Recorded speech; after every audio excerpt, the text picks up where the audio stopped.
என் பேர் வந்து ஜிம் சுகுமாரன். 54 வருஷமாக அதிமுக கட்சியில் உறுப்பினர் இருக்கிறேன். தனிப்பட்ட முறையில் எம்ஜிஆருக்கு பழகியிருக்கிறேன். ஆனால் இன்றைக்கி அவர் கட்சி ஆரம்பித்த கட்சி வந்து இன்றைக்கி வந்து கட்சி பணத்துக்கு ஆசைப்பட்டு கட்சி மாறுறாங்க. அதே எம்எல்ஏ வந்து விஜய் கட்சியில் சேர்ந்துக்கிறாங்க. அவங்களுக்கு மீண்டும் எம்எல்ஏ பொறுப்பு அந்த கட்சியில் எலெக்ஷனுக்கு கொடுத்தாங்கன்னா மக்களுக்கு துரோகம் பண்ண மாதிரி எம்ஜிஆருக்கும் ஜெயலலிதாவுக்கும் செய்த துரோகமாகும். ஆகையால் விஜய் வந்து அவங்களுக்கு வந்து எந்த ஒரு பொறுப்போ எதுவும் கொடுக்கக்கூடாது. கொடுத்தா இன்றைக்கி வந்து எல்லா அதிமுகவையும் இவங்க அழிக்கிறதுக்குன்னு இந்த கட்சி ஆரம்பிச்சாங்க. பொதுமக்கள் பேசுவாங்க.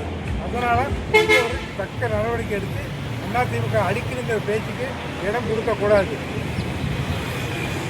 பிளே ஸ்டோர் மற்றும் ஆப் ஸ்டோரில் இருந்து பாலிமர் செயலியை QR கோடு மூலம் பதிவிறக்கம் செய்யுங்கள். செய்திகளை உடனுக்குடன் பெறுங்கள்.